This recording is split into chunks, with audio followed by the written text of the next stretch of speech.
computadora. Estamos grabando y voy a meterlo a mi Face, a ver si nos llega por ahí alguien que nos vea. Aquí está. Bien. Pues yo estaba platicando con Humberto de todos los presidentes progresistas que han llegado últimamente al poder. Voy a poner aquí archipiélago 29 de diciembre del 2021. Ahora sí vamos a entrar al Face.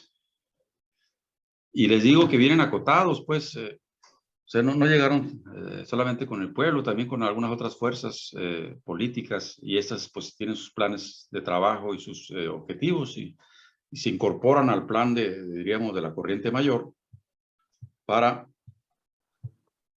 poder pues darles el voto, ¿no?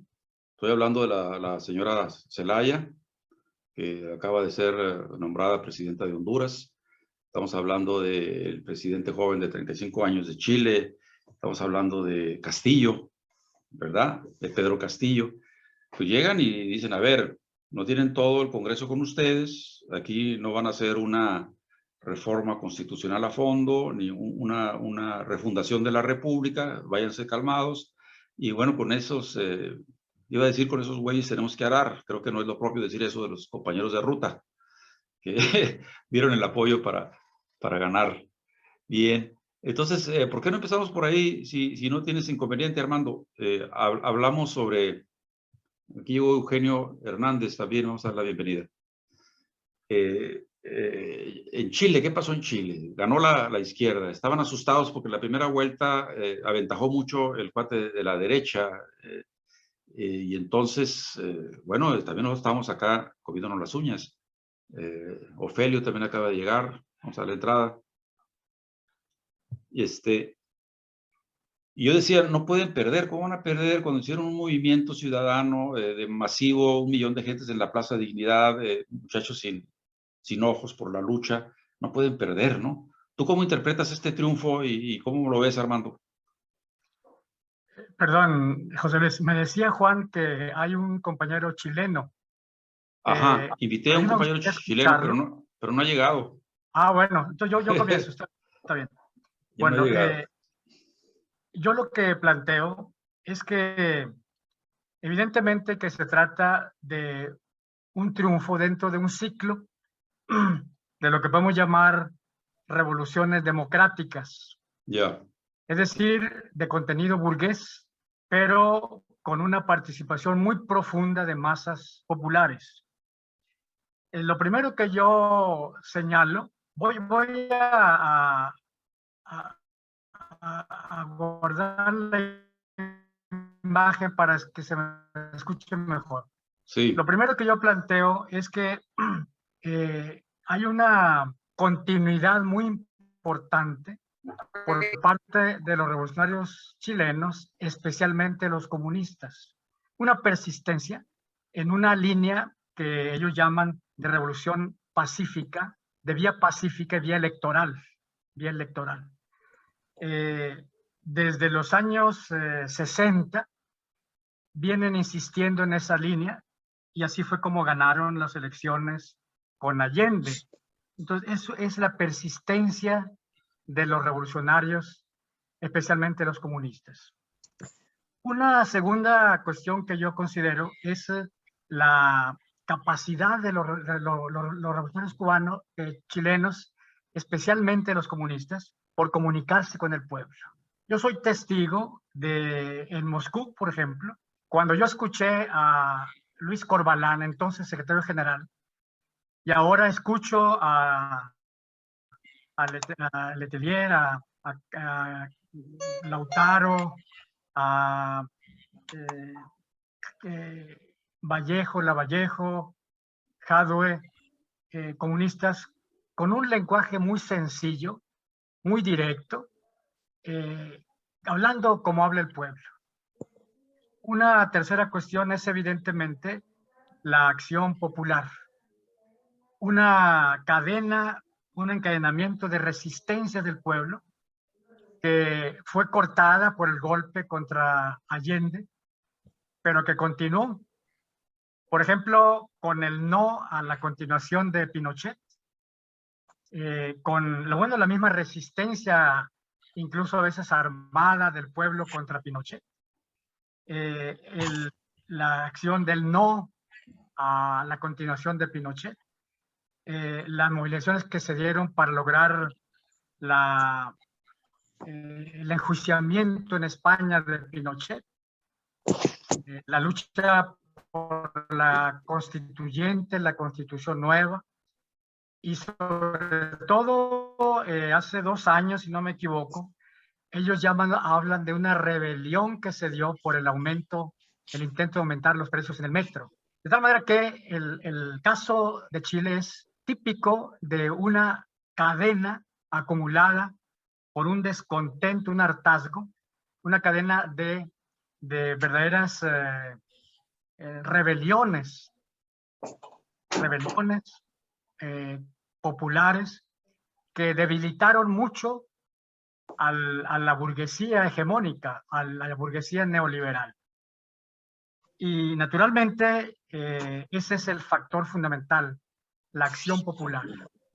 Ahora, para mí el problema es que tratándose de una revolución democrática como vino ocurriendo desde Venezuela, Brasil de Lula, la Argentina de los Kirchner, el Ecuador de Correa, etcétera, con Evo en Bolivia, incluso en Paraguay con el obispo Lugo, en Uruguay con José Mujica.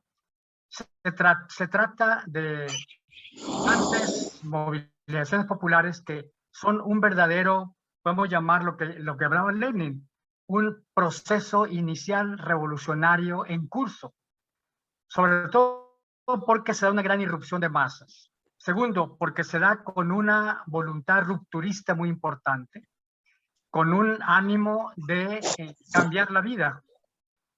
Cuando Lenin veía que se daban estos rasgos, hablaba de que una revolución estaba en curso. En todos estos procesos, desde el Brasil de Lula hasta el México de López Obrador, tuvo lugar una revolución inicial en curso. Pero que esa revolución inicial en curso hasta ahora, con López Obrador, fue derrotada en el momento en que se institucionaliza, en el momento en que el problema fundamental es el problema de formar gabinete, las políticas públicas, etcétera. Yo hablo de un termidor, tomando ese caso pues de la Revolución Francesa. Digo que el momento en que el proceso se institucionaliza, se derrota ese proceso de revolución inicial en curso.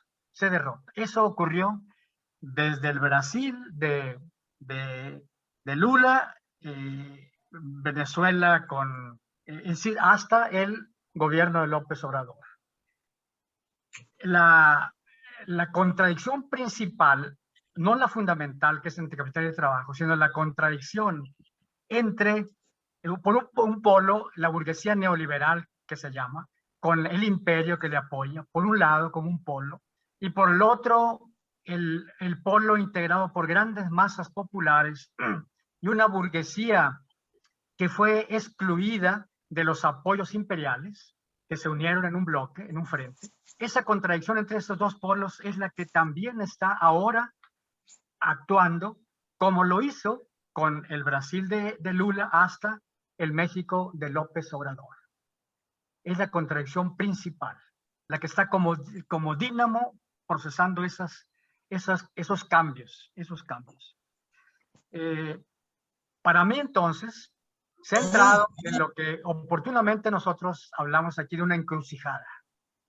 La encrucijada es en que o se derrota ese proceso, se derrota, o continúa, se profundiza. Hasta ahora, todas las revoluciones iniciales en curso han sido derrotadas, desde el Brasil de Lula, en fin, hasta el México de López Obrador, han sido derrotados. la moneda está en el aire, decimos, ¿no? En Chile puede profundizarse ese proceso o puede detenerse derrotándose. Y yo considero que hay una diferencia de este proceso chileno en relación con todos los otros procesos, desde el Brasil de Lula hasta el México de López Obrador, que es la presencia tan protagónica, tan importante del Partido Comunista de Chile. En ningún otro proceso los comunistas habían tenido, ya no dijéramos una presencia protagónica importante, sino ni siquiera presencia casi, o muy marginal, para no decir otra cosa. No ocurre eso en Chile. El Partido Comunista de Chile sigue siendo una fuerza, pero lo fue en toda la campaña, en todo el proceso preparatorio. Incluso para definir quién iba a ser el candidato a la presidencia, se presentaron dos candidatos. En un bloque, Gabriel Boric, y en otro bloque, Jadwe, un comunista. En lo que podemos llamar elecciones internas, ganó Boric. La información que se tiene es que casi se puede asegurar que ganó gracias a que la derecha, que pudo también participar votando, le dio el voto a Gabriel Boric, porque tenía el temor de que un comunista fuera el que saliera como candidato. Es decir, un comunista estuvo a punto de ser el candidato en este proceso electoral.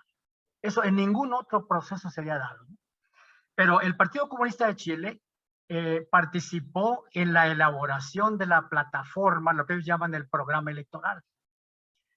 La plataforma, el programa electoral se constituyó de la fusión entre la plataforma del grupo dirigido por Boric y la plataforma del agrupamiento encabezado por el Partido Comunista de Chile. Se produjo una fusión de las dos. El caso es que el Partido Comunista ha sido una fuerza muy importante. La derecha, como ellos llaman así, trató de sabotear la elección, ordenando que el pasaje urbano no saliera. De tal manera que en muchos lugares lejanos la población no pudo acceder a la votación. No pudo acceder. De tal manera que esa moneda está en el aire con condiciones muy diferentes a lo que se dio en nosotros, y es probable que Chile marque un nuevo derrotero, no la repetición de eso, ¿no? A eso yo agrego lo siguiente, José Luis y algunos camaradas que están aquí. Dos cuestiones, digo, para reflexionar. Digo, las elecciones recientes en Chile siguen motivando muchas reflexiones. Era de esperarse, por el alto significado de este hecho. Hay muchas valoraciones sobre estas. Claro, se juzga de acuerdo a los intereses de cada grupo, de cada quien, y por tanto, de acuerdo a la perspectiva que se sostiene. Bueno, la práctica dará la última palabra, ¿sí? Yo he dado mis opiniones y aquí doy las siguientes, ¿no? Sí. En relación con esto, quiero ahora referirme a dos cuestiones que de una u otra manera ocupan lugar en el razonamiento sobre Chile del momento. Fíjense bien, varias de las llamadas revoluciones o de los procesos de profunda transformación han mostrado, atención, que es posible derrotar al control y al mando estatal burgués. Repito, que es posible derrotar al control y al mando estatal burgués, estatal subrayo burgués. Repito, al control y al mando que el capital ejerce mediante el Estado. Desde la Comuna de París hasta las elecciones recientes en Chile, pasando por las revoluciones en el Imperio Ruso, en varios de los llamados países del este, en Mongolia, Corea, China, Vietnam, Cuba y en otras recientes, una variante de dirección estatal burguesa fue derrotada. fue derrotada. Es posible derrotar. Incluso esas grandes convulsiones, incluyendo la chilena, comenzaron por la ruptura del control y mando estatal. Y en Chile así empezó. Es decir, no por una superación del dominio capitalista en el espacio de la vida cotidiana, sino en el Estado. Pero también esas grandes transformaciones, incluyendo la chilena, han revelado que para la liberación definitiva de los trabajadores no bastan las derrotas revolucionarias del control y el mando burgués ejercido mediante el Estado. Es muy probable que el resultado nada venturoso de todos aquellos procesos revolucionarios, desde la Comuna de París, la Revolución Rusa, etcétera, Venezuela, Brasil, hasta México, en todos esos procesos, tenga como una de sus causas que esos procesos se han limitado a atacar y superar el control y el mando burgués ejercido a través del Estado. ¿Sí? Se hayan detenido en eso, en el Estado, y no hayan continuado la transformación en otras dimensiones de la vida, y sobre todo, no hayan simultáneamente acumulado fuerzas para derrotar el mando en el Estado, derrotar también el mando del control burgués en la vida cotidiana, no solo en el Estado. ¿Sí? Esto es muy importante. La derrota del control y el mando ejercidos mediante el Estado es necesaria, indispensable. ¿Sí? Bueno, y no es casual que, como dije, todas las revoluciones, todas las transformaciones radicales hasta ahora han comenzado como lo que se llama revoluciones políticas, esto es, como cuestionamiento y ataques al Estado, al gobierno, al régimen político. Esa derrota que podemos llamar política, siendo necesaria, atención, es insuficiente, extremadamente insuficiente, y limitarse a ella es caminar hacia la derrota. Entonces, el problema no solo estriba en que la construcción de otra administración político-estatal, ¿sí?, que podemos llamar administración popular, suplantando a la administración burguesa neoliberal, casi nunca ha sido consecuente con el mismo proceso revolucionante sostenido por amplias masas populares, sino que el régimen político que se constituye al final y al cabo es autoritario, etcétera, etcétera. Es decir, esto es muy grave, pero sobre todo es consecuencia lógica del tipo de dirección de esos procesos, de la concepción y el proyecto de los dirigentes de esas revoluciones, ¿sí?, desde Lenin hasta Boric, López Obrador, Lula, Correa, Lugo, José Mujica, Evo, etc. ¿Sí? Es decir, una concepción de revolución sumamente estrecha, limitada, priorizando al Estado. Bueno, este es un tema que no puedo tocar por el tiempo, pero que vuelve por sus fueros ante el actual proceso chileno. Bueno, todo parece indicar que el proyecto de Gabriel Boric apunta a repetir la historia de todas las transformaciones que hasta hoy han sucedido, ¿sí?, a menos que el elemento de la fuerza popular con la presencia del Partido Comunista introduzca otro giro. Pero desde el punto de vista de la concepción de lo que está haciendo Gabriel Boric, apunta a repetir eso.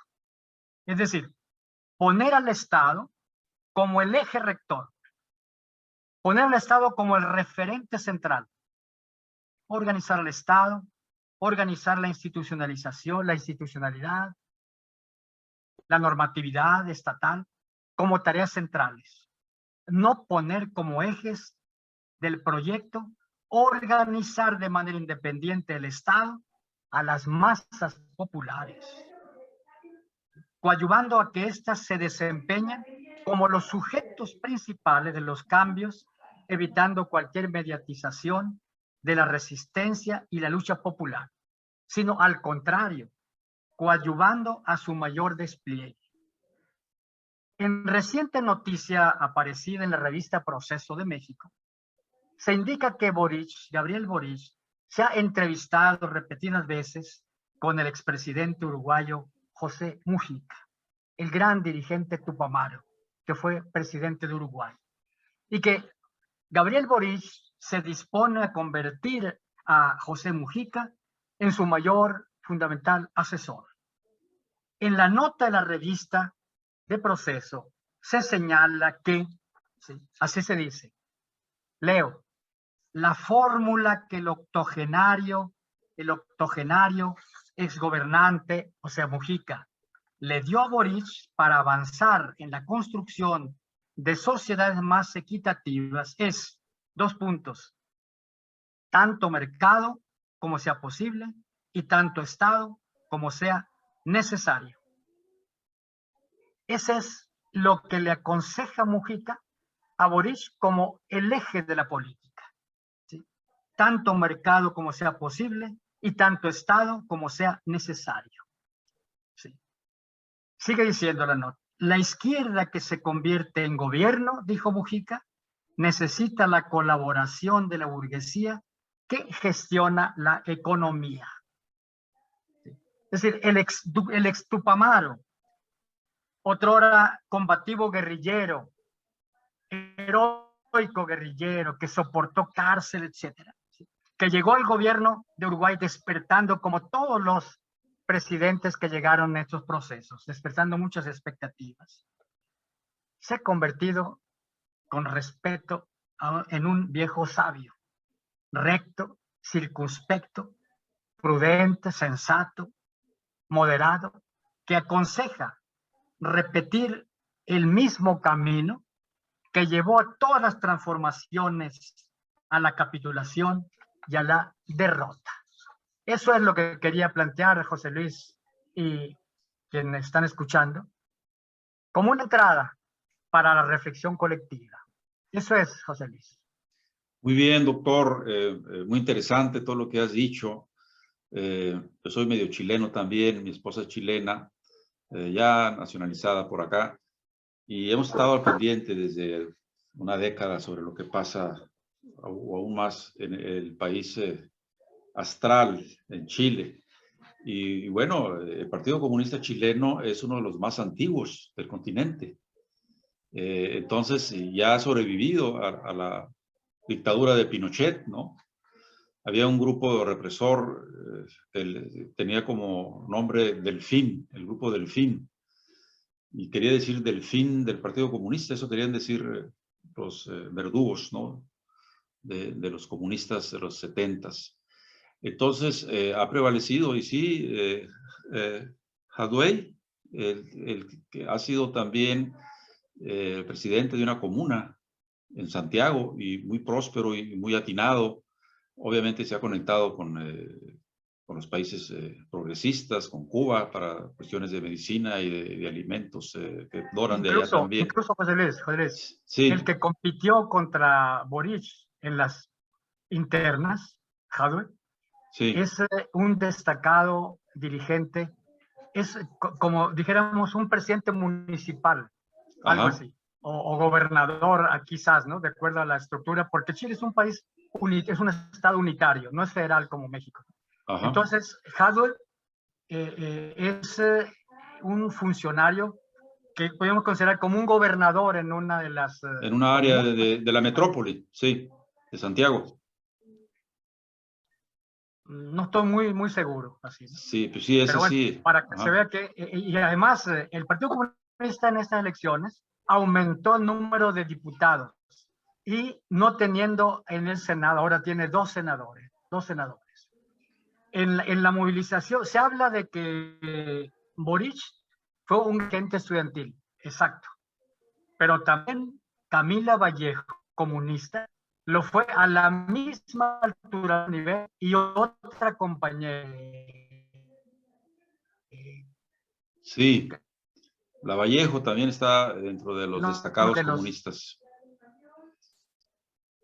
Bueno, aquí vamos a hacer un paréntesis para saludar a quienes llegaron y están aquí con nosotros. Baldomero Corona, bienvenido. Carlos Segundo, Eugenio Hernández, Guillermo Rivas, Jorge Ernesto Hernández, Juan Martínez, que estaba por aquí, Ofelio y Humberto, bienvenidos.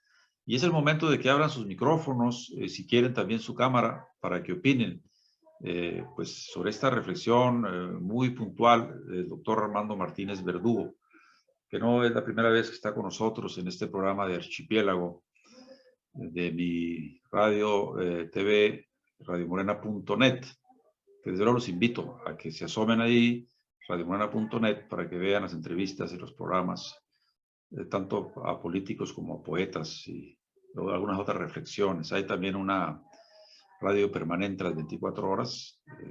Ahí hay el clic en el escudo que está ahí arriba y pueden entrar a esto. Pues sí me gustaría que se abriera y compartieran las opiniones de Armando, que participaran. Yo he venido diciendo que Chile, bueno, viene una ola tras otra de rebeldía. Primero los pingüinos, que son los muchachos de la prepa, la secundaria, ¿no? Y luego los universitarios, por una universidad pública y gratuita, y esos que se brincaron la barda en el metro, que al grito de no son 30 pesos más, sino son 30 años de represión. Y todo eso es canto, diríamos, para nuestros oídos, las gentes progresistas y de izquierda, que aplaudimos y saludamos ese heroísmo. Y ese mismo síntoma de los chilenos que le perdieron el miedo a la represión, se está dando nada más y nada menos que en Colombia.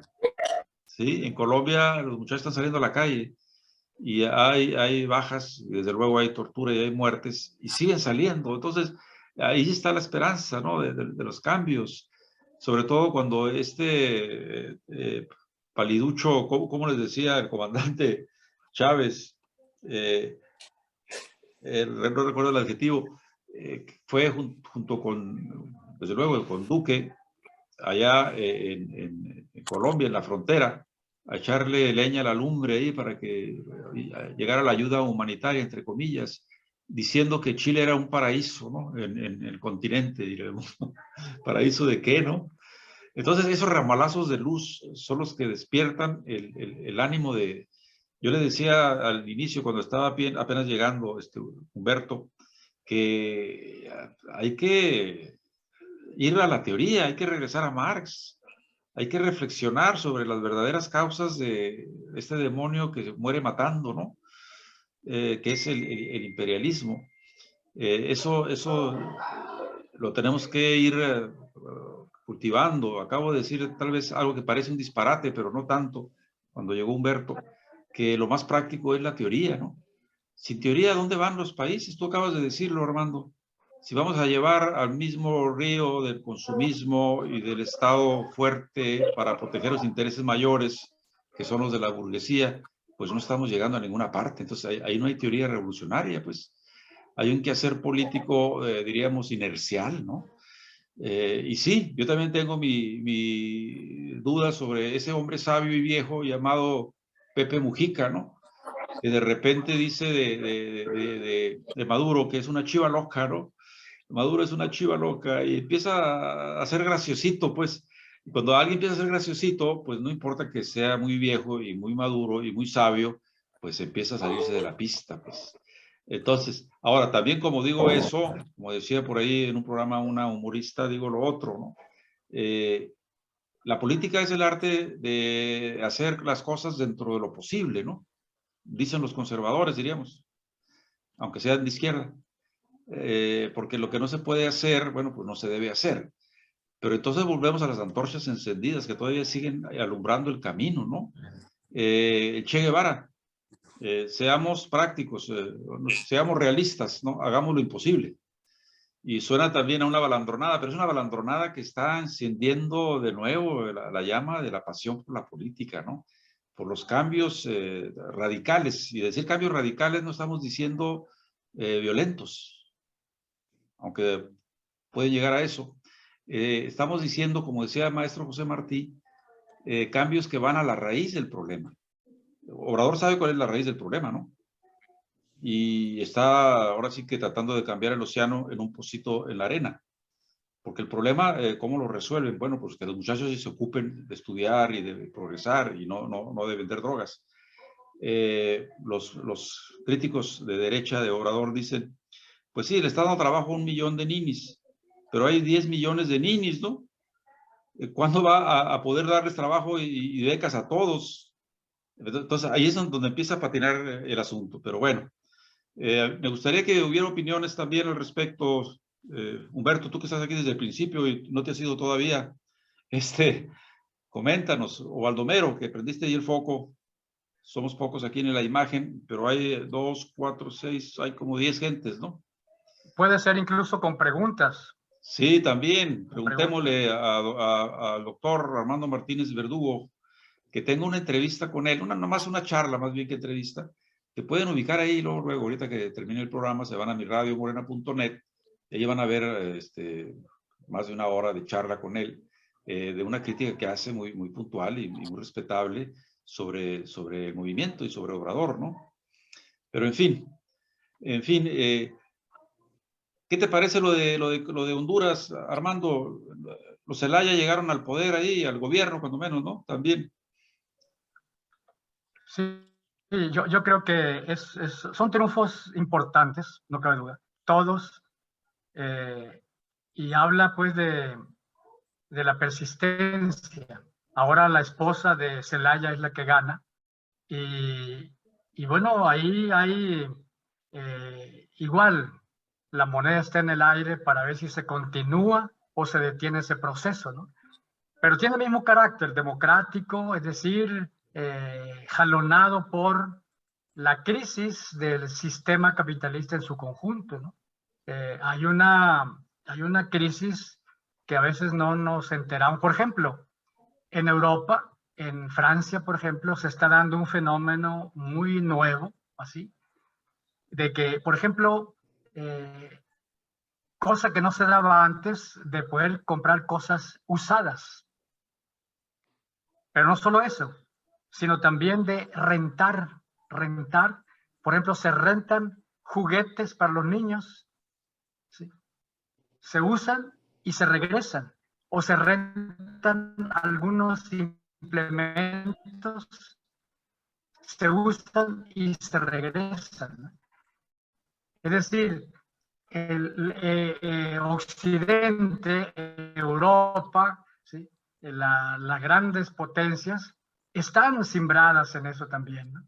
De tal manera que la globalización pues, se debilita muy fuerte y por lo tanto las políticas proteccionistas que implican mercado interno, que implican capacidad de compra de la gente, que implican mejorar el régimen salarial, el régimen ocupacional, cambiar el régimen de salud, de vivienda, de educación, es lo que está ahorita planteándose para la sobrevivencia, para que no muera el capitalismo en diferentes lugares, para que no se acelere una revolución más radical. Y entonces los pueblos pues se convierten en sujetos dinámicos, ¿no? Dinámicos, activos, pero siempre hay un sector burgués que en otros tiempos estaba pasivo. En nuestros países no existía una burguesía nacional en el sentido de un sector activo, dinámico, sino que la llamada burguesía interna, ¿sí? Que era siempre desplazada de las canonjías, ¿sí? En este caso los 16 multimillonarios mexicanos, ¿sí? Entra a activarse ese sector, se convierte en burguesía nacional y empieza a plantear los problemas del desarrollo, de la independencia, la soberanía, etcétera, que eran demandas que las tenía mediatizadas, ¿no? O que presionaban nada más para lograr ciertos cambios, ¿no? Yo creo que Honduras es un ejemplo de eso, ¿no? Como también Perú, indudablemente, ¿no? Perú es un país donde, hubo una represión muy fuerte. No hace mucho falleció el dirigente principal de Sendero Luminoso, ¿sí? El llamado presidente Gonzalo, ¿sí? Falleció. Está en la cárcel el dirigente principal del del movimiento Tupac Amaru, que era un movimiento armado diferente al de Sendero, más con trabajo de masas. Una represión muy dura. Pero en Perú, de nuevo, a raíz de este cambio en la acumulación de capital mundial, vuelve de nuevo a agitarse porque fuerzas populares coinciden con fuerzas burguesas que tienden a reivindicar sus viejas necesidades marginadas, ¿no? Se forma ese bloque y claro, el agotamiento de la burguesía neoliberal es en todos los países, ¿no? En todo el mundo, ¿no? De tal manera que las elecciones es el camino que fundamentalmente están tomando los pueblos y enfrentando a un adversario muy desgastado.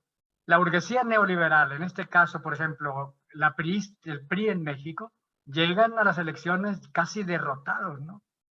Casi derrotados, ¿no? Katz en Chile,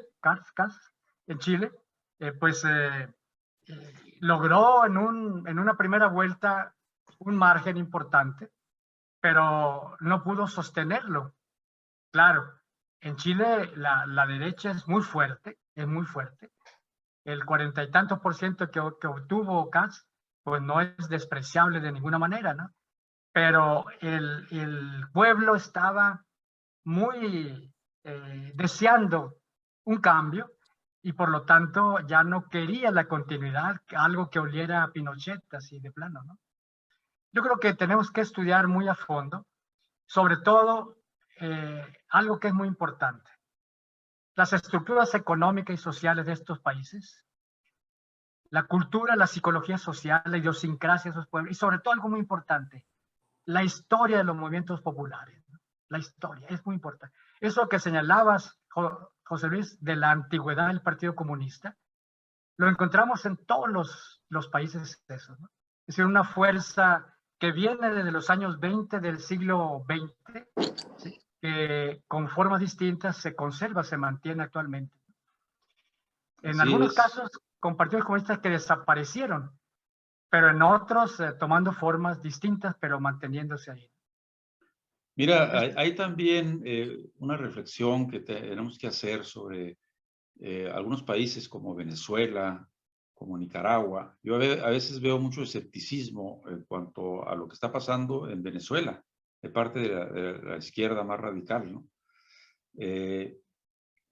Sin embargo, están dando la batalla. En Nicaragua, con respecto a lo que decías, los burgueses se han empeñado más que en invertir en el país, en trabajar en la bolsa de valores, o sea, y dejan precisamente la producción a las organizaciones sociales, a los trabajadores, a los inversores pequeños y medianos. Entonces se desatienden un poco del gobierno o de su responsabilidad como nacionales nicaragüenses para ver dónde gana más en el mercado, ¿no? Negocio de viudas, pues.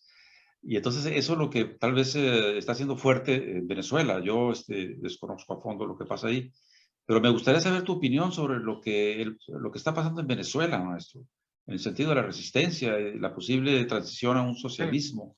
claro. Mira, una de las cosas muy importantes, especialmente en Venezuela, es que hay un trabajo, eso que nosotros llamamos en la vida cotidiana, ¿sí?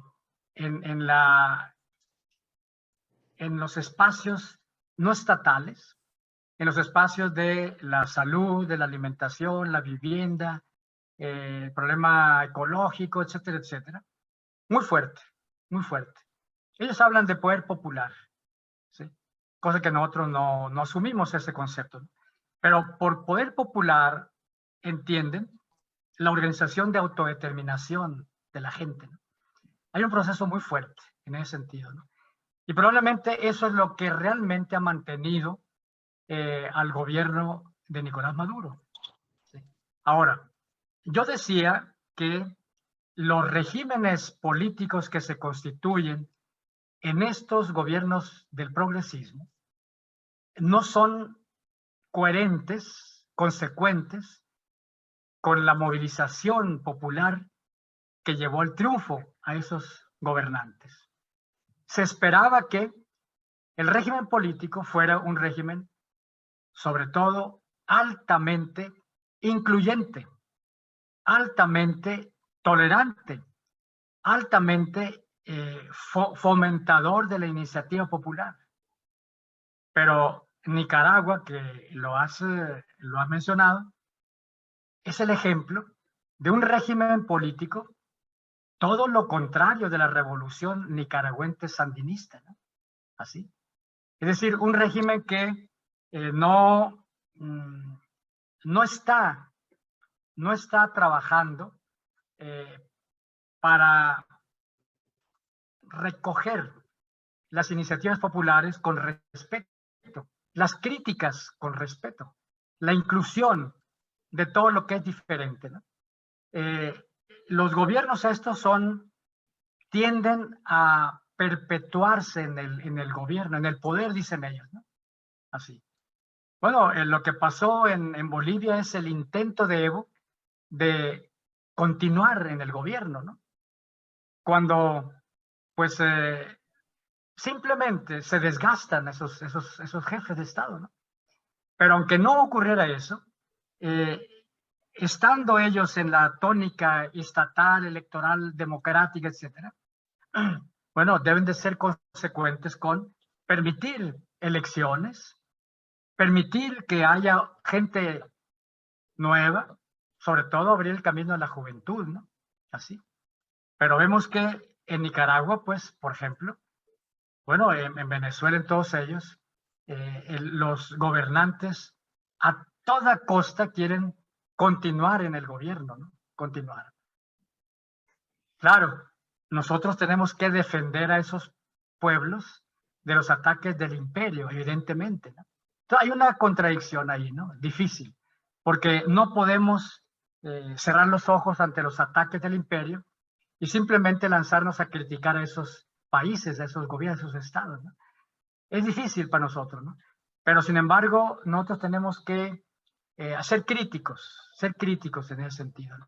No dar carta blanca, apoyo total, ni a López Obrador, ni a Evo Morales, ni a Lula, ni a ninguno de ellos, ¿no? Sino siempre tener la posibilidad de poner como eje el trabajo popular, el trabajo con las masas, ¿no? Pero el Estamos de acuerdo. estatismo que desarrollan estos gobiernos es muy fuerte. Sí, sí, José Luis. Sí estamos de acuerdo en general, pero a ver, cuando a Evo le recriminan, oye, ¿por qué persistes en tener el poder? Él dice, bueno, es que yo no me propuse para seguir en el poder, o sea, el partido, el movimiento al que pertenezco, me ha mandatado para que yo sea el candidato, ¿no? Entonces, ahí claro, bueno, pues pueden mandatarlo el propio partido y parte del pueblo, pero él puede también tomar la decisión de decir no, que haya un relevo. Porque además el relevo que tiene Bolivia es de primera, ¿no? Es un presidente joven, economista, que lleva las riendas del país como la llevaba Evo, protegiendo las empresas estratégicas para que la ganancia sea del pueblo, ¿no? Y no de los ganones del exterior, en el caso de Bolivia. Pero también hay, diríamos, un antecedente histórico que es el de Cuba. Si no hubiera habido en Cuba, según mi perspectiva, un hombre fuerte como fue Fidel Castro, pero además fuerte, muy inteligente, ¿no? Pero, perdón, José Luis, ¿no habrá Sí. entrado ya el compañero chileno? No, parece que no vino el compañero. FM no es del compañero chileno. A ver, déjame ver, FM. Federico, ¿eres tú? Si eres tú, dinos, FM. Parece que no es. Micrófono. Tienes apagado el micrófono, FM. Queremos saber quién eres, si es el invitado que estamos esperando de Chile. Pero bueno, mientras él responde si es o no, concluye diciendo, a ver, ¿por qué se reelige a un presidente en cualquier parte del mundo? Porque seguramente ha hecho hincapié en los intereses de la clase dominante. Y en este caso, ¿por qué se reelige un presidente de un régimen popular revolucionario? Porque está favoreciendo los intereses de los de abajo.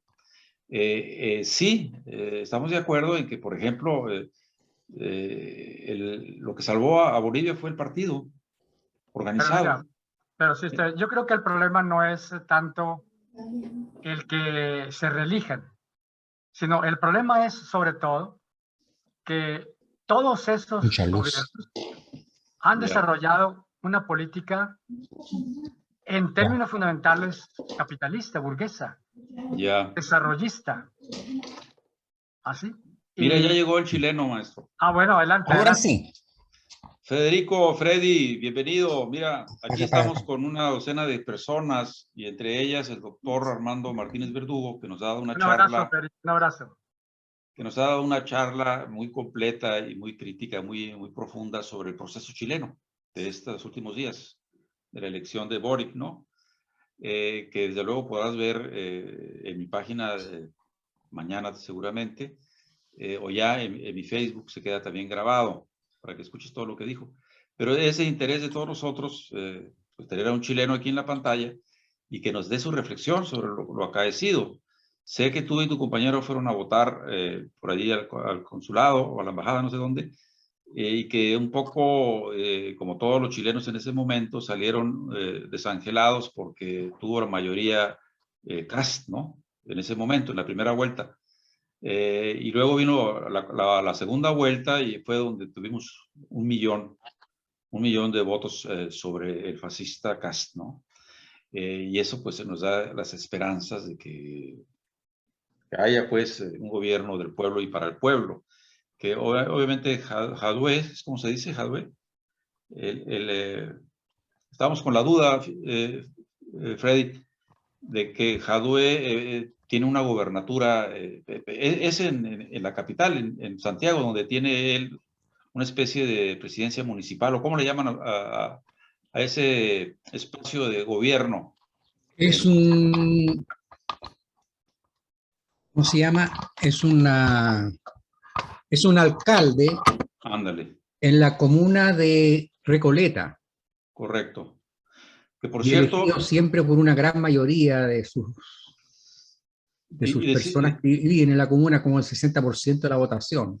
ya, Y se ha Armando, hecho sí, bastante popular por sus actividades en favor de la gente de bajos recursos, en el sentido de hacer farmacias populares, librerías populares, es decir, hacer una gestión cultural y gestión también habitacional, bajar los arriendos, ofrecer sistemas de rentas bajos, más o menos pagando un tercio de lo que gana la gente y no con... Y construyó casas nuevas también, ya. en su espacio reducido que es la comuna de Recoleta. Sí, bueno, hubo otras comunas donde no tuvo Y Boric él fue votación. candidato junto con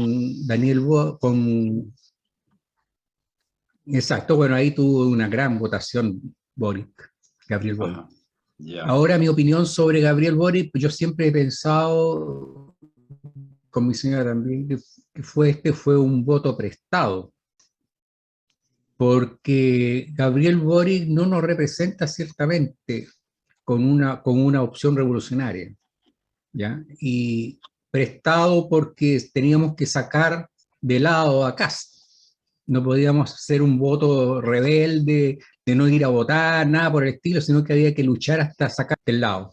Y ahora lamentablemente va a tener que todos los chilenos con mayor conciencia hacer una campaña enorme de poder ir extirpando ese pro-pinochetismo que existe y más bien con esa opción casi nazista que representa Kast.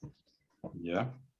Esa es la verdad de las cosas y bueno, yo desde acá he estado contribuyendo con algunas ideas, dando información, recogiendo información de lo que aparece en internet y quiénes son los que están en este momento haciendo esa campaña nazi en Chile, que son Junque, que es una organización católica fascista, que es secreta, más la otra, lo que están relacionados con Vox de España, ¿ya? Hay una serie de organizaciones que están haciendo un trabajo subterráneo para poder socavar prácticamente la democracia popular en Chile, socavar todo lo que sea de izquierda. Claro.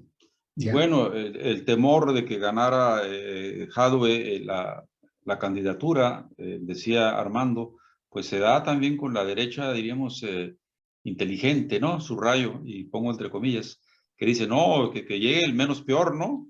Que hay que apoyar a Boric para que sea el candidato. Que todos decían, pues es muy joven, ¿cómo es que va a ganar, no? Aunque traiga barba, que así se ve más adulto, 35 años. Entonces, había obviamente, como en todas las elecciones últimas en los países donde ha ganado el progresismo y donde ha perdido también, una campaña satánica, una campaña venenosa, ¿no? Cáustica. Y porque tienen los medios, el señor Don Dinero, ¿verdad? Que es el que tiene también el territorio y las empresas y las alianzas con la gente de ahí y de fuera, pues le mete toda la mierda del mundo a la campaña, ¿no? Pero si no logran ensuciar el asunto, como no pasó acá en Chile, es porque había 1 millón de gentes en los fines de semana en la Plaza de la Dignidad y había víctimas de ceguera ocular y seguían saliendo, ¿no? Ese es el asunto, que en Colombia y en Chile y ya en todas partes están saliendo las gentes a protestar, ya el miedo lo dejaron en su casa. Y obviamente es escalofriante porque hay bajas, ¿no? Hay pérdida de gente, pero cuando nosotros en la guerra de liberación de Nicaragua vimos por televisión allá en los 70s cómo un soldado llamaba a un periodista norteamericano, lo ponía boca abajo y le daba un balazo en la cabeza. Pues, ¿cómo puede ganar un gobierno? ¿Cómo puede ganar un gobierno la tirada viendo eso, no? ¿Cómo podemos pensar que iba a perder en Chile el progresismo cuando vemos cómo torturaban y cegaban a los muchachos, ¿no? Cuando esto empieza a crecer, bueno, hay que cuidar el proceso, como tú bien lo dices, ¿no? Hay que cuidar el proceso y apoyar de una y otra forma para que se vaya adquiriendo, ¿qué? Conciencia social, ¿no? Para que madure el asunto, que no se quede, como bien lo decía Armando, en una recomposición del Estado para favorecer a un sector de la sociedad más apabullado y que al final de cuentas pues no se beneficie como debe, ¿no? Pero no sé, aquí hay muchos compañeros que están aquí en el programa, si tienen alguna pregunta que hacerle tanto a Freddy que acaba de llegar como al doctor sobre Perdón, ese... don José Sí, Luis, a mí me parece que no hemos permitido que que hable Freddy. el Congreso chileno exponga. ¿Por qué no le permitimos que él exponga? Seguro. Apenas iba comenzando, ¿no? A mí Ajá, me es adelante, Freddy. muy interesante, muy importante escucharlo. ¿Por qué no dejamos que él exponga? ¿Cómo ve todo el proceso, todo eso, ¿no? Sobre todo, qué bien perspectiva, ¿no? Yo así me gustaría, camarada chileno, así escuchando. ¿Hay algún chileno hablando de Chile en este chat, en este No, eres Zoom? el único chileno que hay en el chat. ¿Perdón? Ah, soy el único chileno. Yo soy Sí, mexicano y todos somos mexicanos, el único chileno eres tú, si es que adelante, tiene la Ya. fruta, adelante. tienes el Ok, micrófono. lo que pasa es que yo tampoco estoy viviendo en Chile, estoy viviendo aquí en USA, en Estados Unidos. Entonces yo el contacto que tengo es con un amigo chileno que he tratado de conseguirlo él también está bastante ocupado, y él es sociólogo y está más bien a caballo en lo que está pasando en Chile, y yo estoy más bien viendo cómo está montando ese caballo, ¿no? No estoy acá directamente relacionado con lo que está pasando en Chile. Pero por lo que sí yo sé, lo que está pasando es que hay una, una duda bastante grande de qué es lo que puede estar, qué es lo que va a pasar con Boric, realmente. No sabemos, es una incógnita, ¿ya?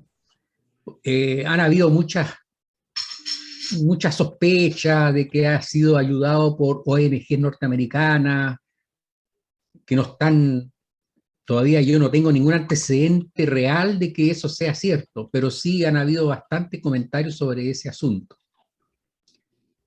Que él tiene una posición también no, y esas son las dudas, de no aceptación del gobierno cubano, del gobierno venezolano, Venezolano. del gobierno de Nicaragua, o sea, de Venezuela de Venezuela. Entonces esas son las dudas bastante grandes. Yo pienso que este es muy parecido a este expresidente Ricardo Lagos, que él se presentó como un socialista, como un hombre progresista y todo, y al final fue una persona muy admirada por los derechistas en Chile.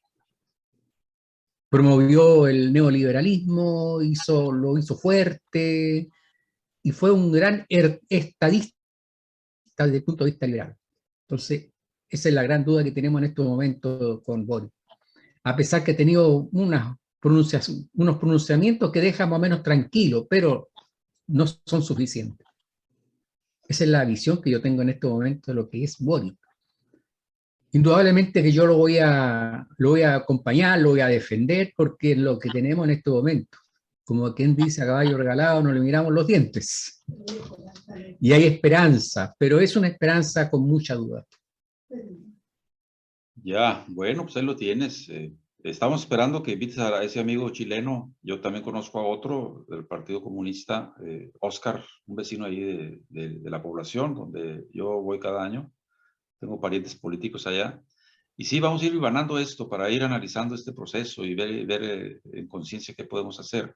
Pero te preguntaba el doctor Armando acerca de cuál es tu visión a mediano plazo, al futuro. No, pero a ver, si puedo hacer una pregunta. Adelante. Yo veo que hay una diferencia con respecto a los otros triunfos y a los llamados gobiernos progresistas, ¿no? Quisiera saber tu opinión. El papel del Partido Comunista de Chile, ¿no? ¿Cómo ves ese papel? Yo veo que el Partido Comunista va a actuar con una mayor profundidad en este gobierno. ¿Por qué razón? Porque se han ido dejando de lado un poquito las diferencias que habían con los anteriores gobiernos, donde se ha pedido siempre al Partido Comunista que los apoye, pero que no participen, dejarlos de lado. Ahora, al menos, Boris dice que va a estar con el Partido Comunista y va a estar con toda la gente porque se ve forzado a tener una convivencia más democrática para poder mantener esa mayoría que le dieron ahora su gobernatura. Entonces veo que Boric en este momento está un poquitito amarrado, pero no sabemos la parte estratégica que va a tomar. Por ejemplo, eso que yo decía antes, esa enemistad que quiere llevar con Cuba, Venezuela, Nicaragua, etcétera, que nos tiene bastante preocupada a la gente realmente que tiene posiciones más revolucionarias. Por eso algunos dicen, en una de esas se transforma, pero eso es un sueño, ¿no? Bueno, pasa igual con no Castillo sabemos realmente también. cuáles son los caminos que va a tomar Boric. Eso pasa con Castillo también, o Bueno, sea, Castillo ya sabemos lo que le ha pasado. Sí, ahí está entre la espada y la pared. ajá. Sí, Y más digo que encima suele Boric decir. no tiene el apoyo del Congreso en este momento mayoritariamente. Ese es otro punto. Por eso va a tener que gobernar ahí un poquito con la Convención Constitucional, poderla sacar, y esa va a ser la única fortaleza. Solamente la Convención Constitucional, que no es una asamblea constituyente, es una convención que significa amarrada a las leyes de Pinochet, de la Constitución pinochetista. Entonces ahí se van a tener que ir haciendo fuerza para poder ir dejando bastante más de lado la Constitución de Pinochet. Ese es un gran problema. Por eso es muy novedoso lo que va a pasar aquí en adelante, y espero que tenga buenos resultados a favor del pueblo. Bien. Armando, ¿alguna otra pregunta? Compañeros que están también acá con nosotros, abran su micrófono, pregunten, participen. Armando decía hace un momento que aquí el asunto es dinamizar la acción desde abajo, la organización horizontal entre la gente de abajo para poder fortalecer el gobierno de arriba, ¿no? Bueno, No, eso que tú dices, José Luis, es lo que se está haciendo en este momento. Están tratando de que el pueblo participe lo más posible en en grandes movilizaciones para poder defender un poco lo que no representa a Boric. Ya. Así es. Bueno, pues tenemos ya casi una hora aquí, pero aquí acaba de llegar Federico, Freddy, y bueno, aquí lo tenemos. Y estamos ya emplazándolo para que invite a ese amigo que tiene y yo también al mío y hacer un pool aquí cada vez con más gente que piense que hace allá en el país austral, patria de mi señora. Yo también soy medio chileno, soy chileno adoptivo. En fin, doctor, ¿qué nos dices? ¿Qué preguntamos? ¿A quién invitamos a que participe aquí? Don Juan no está, pero está Eugenio, Guillermo, Jorge. Obviamente Humberto llegó desde hace un momento y sigue aquí. Qué bien. ¿Por qué no pasan algunas preguntas?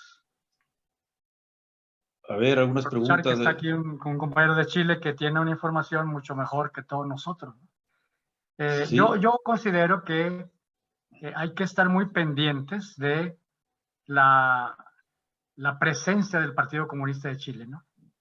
Yo veo que hay una diferencia con respecto a todos los otros procesos, ¿no? Desde México de López Obrador.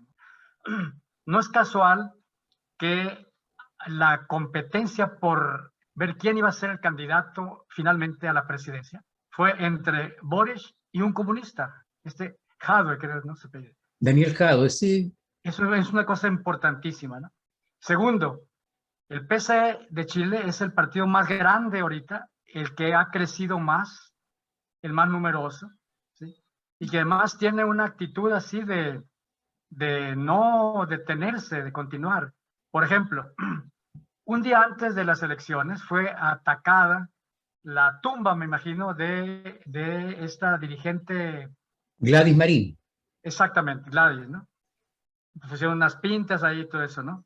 Inmediatamente el Partido Comunista reaccionó, hicieron un acto ahí importante, donde dijeron que no van a dejar pasar ningún acto en contra del Partido Comunista, ¿no? Y están, yo creo, trabajando en ese sentido de no darle continuidad y sobre todo priorizar el trabajo popular, ¿no? Sin descuidar la cuestión de ocupar algún ministerio, ¿no? Algún ministerio. Son muy respetuosos en cuando hablan, cuando declaran, ¿no?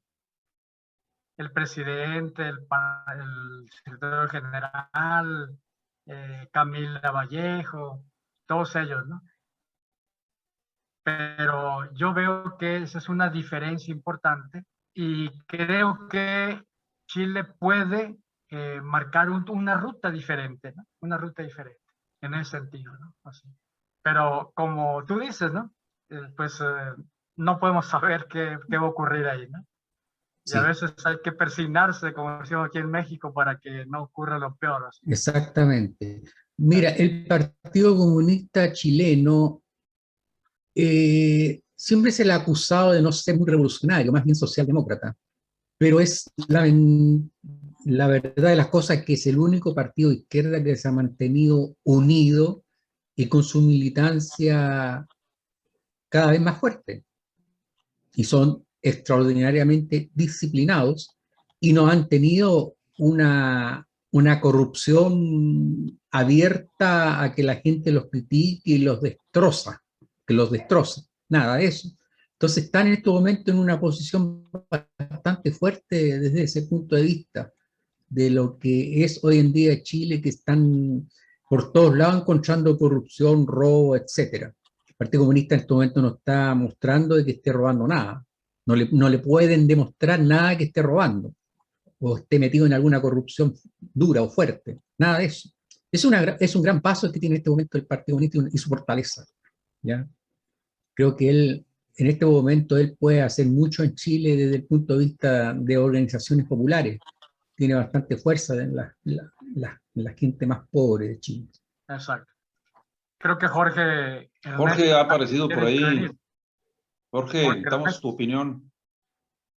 Prende tu micrófono. Hola, compañeros. Buenas noches. Y bueno, primero felicitarlos por este diálogo tan nutritivo para los análisis que hay que hacer en estas coyunturas, tanto la chilena como la mexicana. Y yo quisiera preguntar al maestro Armando y a nuestro compañero chileno y a compañero José Luis González, ¿cuál sería su perspectiva respecto a el papel de las constituciones? En México, por ejemplo, se postula que la llamada Cuarta Transformación será relevante desde el punto de vista liberal burgués siempre que tenga una cereza en el pastel llamada Constitución Política. Y en ese sentido, bueno, pues creo que las constituciones pueden ser, al menos en dos, sin ser maniqueo, puede tener dos perspectivas. Una, como un instrumento de control de la élite para seguir perpetuándose en el gobierno, en la administración del Estado, o también la Constitución puede ser un pliego petitorio, puede ser un programa de lucha de los movimientos sociales de los países. Y en ese sentido, pues preguntarles, maestro Armando, compañero chileno, que disculpe, no sé si es Federico su nombre. Freddy. Sí, y José Luis y los demás compañeros, si en Chile se está pensando tener un cambio constitucional y en qué sentido. También pensándolo en los términos del neomarxista en su tiempo, Fernandín Lasalle, que decía que la Constitución pues era la suma de los intereses de los factores reales de poder. Y bueno, pues esa sería la intervención y la pregunta. Muchas gracias. Bueno, yo creo que Freddy empezaría, ¿no? Porque hay ahí va a haber una actividad importante de refundación o de cambio de constitución o de algo. A ver, explícanos, por favor, Freddy, en Chile. Bueno, en primer lugar, se frustró la Asamblea Constituyente, donde tendría que haber habido un poder soberano del pueblo para haber hecho esta constitución. Tal como dije antes, la Convención Constitucional, que fue cambiado de nombre por la derecha para poder mantener la constitución de Pinochet prácticamente. Entonces, esas son los amarres que se dieron y uno de los factores por los cuales fue desacreditado en ese momento Daniel Boric, es decir, Gabriel Boric, ya que él fue el que firmó para que se consiguiera esta convención constitucional y no una asamblea constituyente. Entonces ese fue un fracaso de toda la movilización popular que se dio en esa fecha, en noviembre del 2019.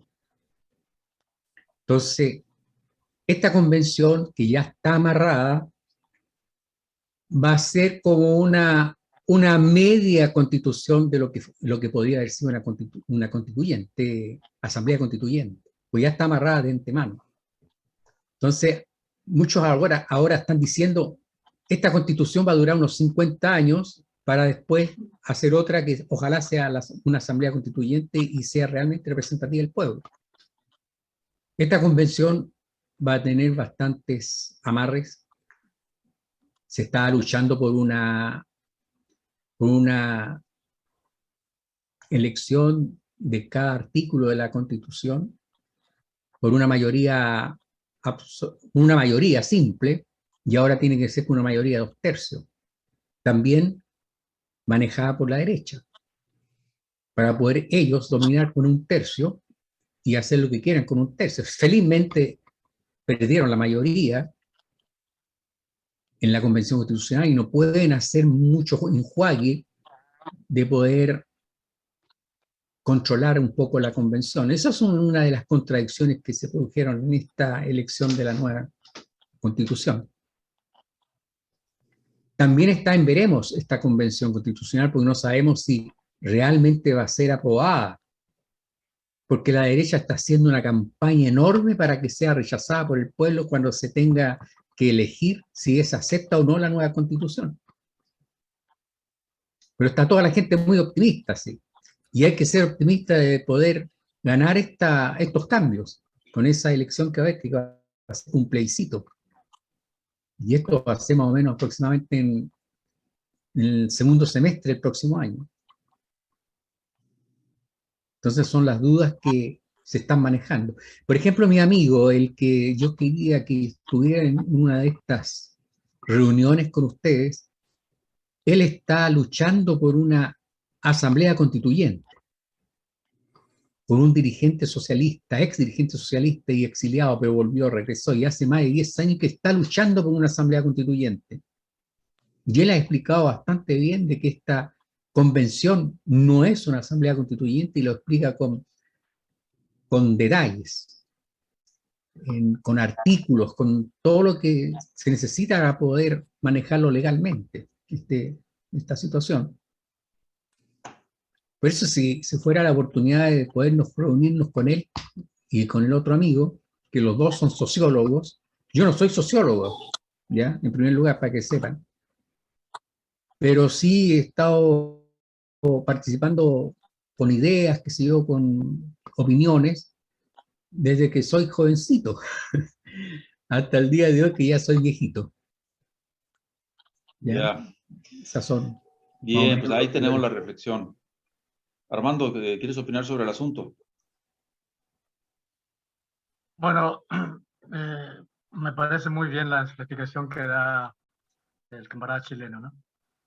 Yo creo que no hay una respuesta general a esto, sino concreta, como la está dando ahorita el compañero, específicamente en lo que se refiere a Chile, ¿no? Así. Para mí, el problema fundamental es que cuando se plantea como tarea fundamental una carta magna, una constitución nueva, como la panacea de los problemas fundamentales del pueblo, no habiendo hecho un trabajo de superación del capitalismo en el terreno extra, fuera del Estado, en la vida cotidiana. Voy a cerrar la imagen para que se me escuche bien. Cuando no se ha hecho esto, que es lo que ha ocurrido también en Chile, creo en parte, ¿sí? Se fomenta un estatismo, una ideología legalista muy peligrosa, ¿no? Yo creo que las revoluciones han sido trabajadas con una concepción errónea. Es decir, la idea esa de trabajar por arriba en las instituciones, en el Estado, priorizando ese campo, ese terreno, ¿sí? Y no el abajo, no en la vida comunitaria, en la vida cotidiana, en los problemas de vivienda, de salud, de educación, de alimentación, de ropa, de transporte, etcétera, de la gente, ¿sí? En eso que más llamaba el auge, es superando ese topo que va corroyendo por abajo, ¿sí? Y por el contrario, se prioriza el arriba, ¿sí? Eso me parece que ha dado al traste y va a seguir dando al traste a todos los procesos revolucionarios que ha habido en el mundo y que seguirá habiendo si se mantiene esa idea, ¿no? Nosotros decimos, el colectivo nuestro, hay que luchar por abajo y por arriba, pero desde abajo, prioritariamente. Hay que luchar por fuera y por dentro de las instituciones, pero sobre todo por fuera de la institucionalidad, ¿no? Es decir, la normatividad que hay que impulsar no es tanto la normatividad estatal, jurídica, sino la normatividad de la autodeterminación del pueblo por abajo, ¿sí? Y que en algún momento, en alguna coyuntura, es necesario trabajar la normatividad estatal también, claro, ¿no? Claro que sí. Pero esta tiene un carácter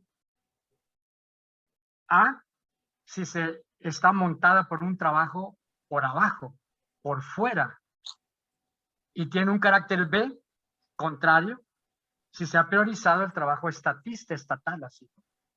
Hasta ahora, desde la Comuna de París hasta el proceso chileno actual, el Brasil de Lula, la Argentina de los Kirchner, etcétera, etcétera, hasta el México de Andrés Manuel, ¿sí?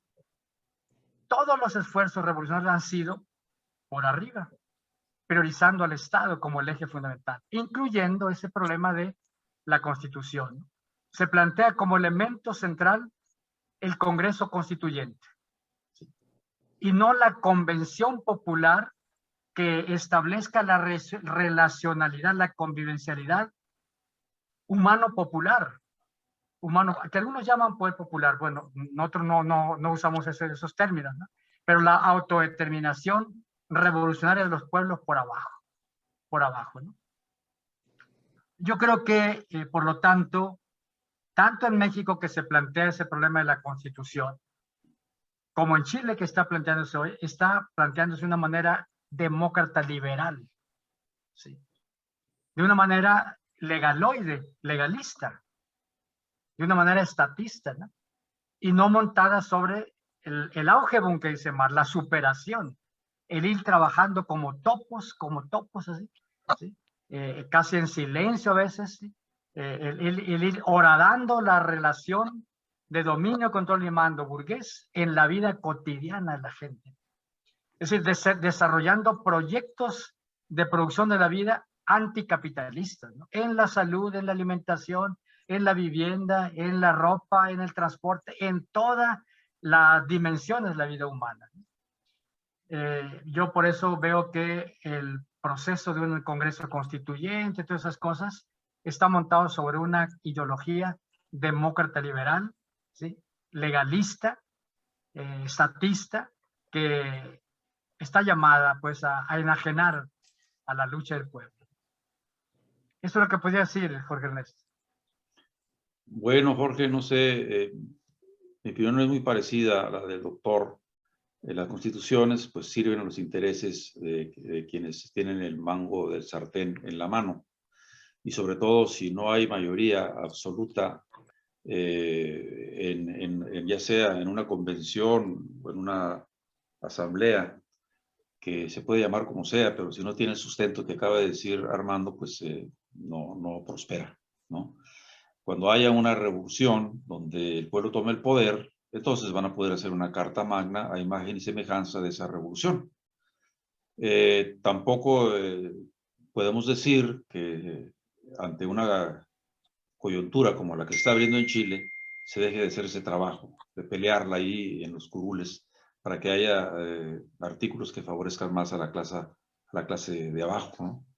Esa sería mi humilde opinión, pero quedamos para una posterior reunión donde venga este invitado tan interesante que nos plantea aquí Freddy y que nos explique más a fondo cuál es el potencial de eso que va a haber, que se va a llamar convención o asamblea, más bien convención,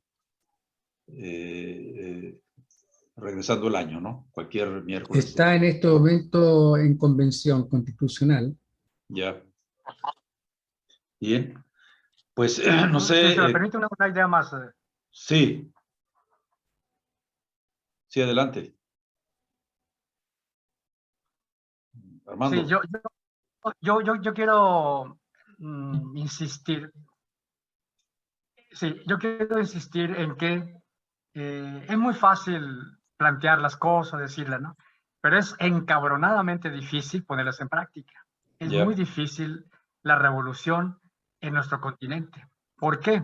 Porque las burguesías latinoamericanas, y en especial la mexicana, han hecho un trabajo magistral para enajenar al pueblo, ¿no? De tal manera que uno pone y las condiciones disponen, ¿sí? Y podemos decir, por ejemplo, que el Partido Comunista dice, es socialdemócrata, el Partido Comunista de Chile, ¿no? Yo discrepo de esa opinión así, ¿no? No creo que sea socialdemócrata, ¿no? Pero bueno,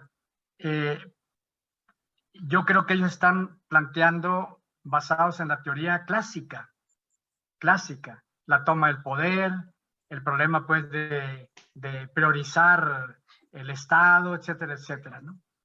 Indudablemente eso lo va a llevar al pantano en algún momento determinado, ¿no? Pero están haciendo su experiencia, ¿no? Y ya quisiéramos en México tener, yo creo, un trabajo popular como el que los chilenos están llevando a cabo, ¿no? Porque no hay que olvidar lo tremendo que fue el golpe de Estado, el pinochetismo, ¿no? Mataron a muchos dirigentes, cuadros fundamentales. Introdujeron terror, miedo en la gente, ¿no? Miedo en la gente. De tal manera que liberar de ese temor, de ese miedo, ¿sí? Incluso de pronto muchos vinculan a Pinochet con un crecimiento económico, una serie de cosas así que supieron gracias al apoyo gringo, al apoyo del imperio, ¿no? Entonces, las situaciones son muy difíciles, ¿no? Y los revolucionarios van avanzando como pueden así, ¿sí? Retrocediendo en determinadas coyunturas, haciendo tal cosa. Y por ejemplo, hoy lo que han logrado con este problema de la Constitución, pues es un avance, porque en México, por ejemplo, muy lejos estamos de lograr eso, ¿no? De lograr siquiera plantearnos una convención, no sé cómo se le llama en Chile. Convención constitucional. Sí, exactamente, ¿sí? Estamos muy lejos de eso, ¿no? Entonces, lo principal no es la cuestión pedagógica, sino la propia experiencia de la gente, ¿no? La propia experiencia de la gente. Que teniendo una actitud crítica, hay capacidad para decir, cabrón, este no es el camino, nos equivocamos, ¿no? Nos equivocamos. ¿Sí? La práctica es el criterio de la verdad. Y ellos, los pueblos del Cono Sur, nos llevan mucho avance con respecto a nosotros, ¿no? Así. Porque, por ejemplo, lo que se dio en Bolivia, por ejemplo, ¿no? En Bolivia. Es una experiencia importante que si hay ahí un núcleo crítico, profundo, marxista, ¿sí? Puede sacar conclusiones que hagan avanzar el proceso mucho más que nosotros. Nosotros en México estamos todavía en asimilar la experiencia esta con López Obrador, ¿no? Y ya sabemos cómo pues hay una confusión tremenda, una izquierda socialdemócrata que está entregada a López Obradorismo o que no sabe qué política anticapitalista llevar a cabo en estas condiciones de la llamada cuarta T, ¿no? Así. Es decir, es muy difícil la revolución y por lo tanto hay que respetar mucho los procesos que están llevando estos pueblos y ayudar de alguna manera con opiniones como esta, ¿no? Y por eso me parece que lo que José Luis hace es oro puro, promover estos encuentros así, ¿no? Eso quería decir, José Luis. Bien, Armando. Camaradas. Gracias. Bueno, Jorge, Ernesto, pues ahí están las opiniones. Si hay algo más que quieras decir, ese es el momento, porque ya casi estamos cerrando. Allá en México, en la Ciudad de México, son las 11 de la noche, así es que no queremos abusar de su amabilidad. Pero Jorge, si tienes algo más, ese es el momento. Bueno, él nos dice que adiós, bien. Muchas gracias, sí. Todo bien. Bueno, Armando, no sé, creo que ya llegamos al final de esto. Emplazamos a nuestro amigo Freddy a que nos diga cuándo podemos tener acá a su camarada chileno y hacemos un pool con ellos y desde luego los invitamos a todos ustedes. Quiero agradecer la presencia aquí, tanto de Freddy que acaba de llegar, de Armando desde luego, Baldomero Corona, de Carlos II Islas Vega, de Eugenio Hernández, de Guillermo Rivas Guerrero, Jorge Ernesto Hernández, Juan Martínez que estuvo por aquí, y también este amigo que llegó primero y todavía no se va, Humberto, muchas gracias por estar acá. Te invitamos para la próxima. Armando, un saludo. Un abrazo, José. Gracias, Un abrazo, nos vemos. Freddy, un abrazo a todos. Que viva la patria. Hasta luego. Nos vemos. Adiós, nos vemos. Bueno, muchas gracias a todos. Hasta luego, Freddy, un abrazo. Patria o Un muerte, abrazo, venceremos, como dicen felicidades. todos. Nos vemos, Felicidades, hermano. Freddy. Que les vaya muy Viva bien. Chile, luego. mierda, como dicen Viva ustedes. Chile, Viva el Chile. chileno. Que viva, que Chao. viva. Ahí continuamos. Vamos a ponernos de acuerdo ahí con José Luis para que coordine algo, a ver si me reúno con los chilenos directamente desde allá. Órale. Ojalá que nos Chao. inviten para Seguro que escuchar. sí, están invitados. Bye. Ok, que les vaya